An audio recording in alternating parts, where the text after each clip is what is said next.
Bomb পাঠাবে। কি bomb? না আজকে বলে যে 26,000 ছেলে মেয়ের চাকরি খেয়ে নিলাম। আমি বলি অত সহজ নয়। হ্যাঁ, কোর্ট একটা রায় দিয়েছে, দিতে পারে। সব রায় যে আমায় মানতে হবে তার তো কোনো মানে নেই। রায়ের বিরুদ্ধে অ্যাপিল করার জন্য উচ্চ আদালত আছে। উচ্চ আদালত এক সময় এই রায়টাকে স্যাটিসফাইড করে দিয়েছিলেন। তারপরে আমরা উচ্চ আদালত বলেছিল নতুন করে হবে। এগুলো তো অভিজিৎ গাঙ্গুলির রায়। তো আপনারা জানেন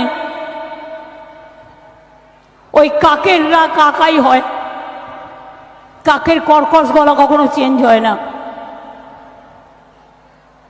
এই রায়ের বিরুদ্ধে আমরা সুপ্রিম কোর্টে যাচ্ছি, ছাত্রছাত্রীদের হয়ে, শিক্ষার্থীদের হয়ে।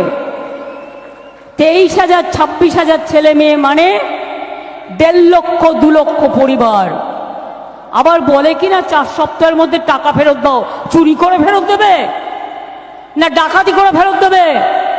আজকে তোমরা যারা কাজ করো চেয়ারে বসে সরকারি টাকায়, তারা বলো যে আজকে চাকরি করে সারা জীবন যত ইনকাম করেছো, আজ যদি কেউ রায় দিয়ে বলে সবটা ফেরত দাও, ফেরত দিতে পারবে?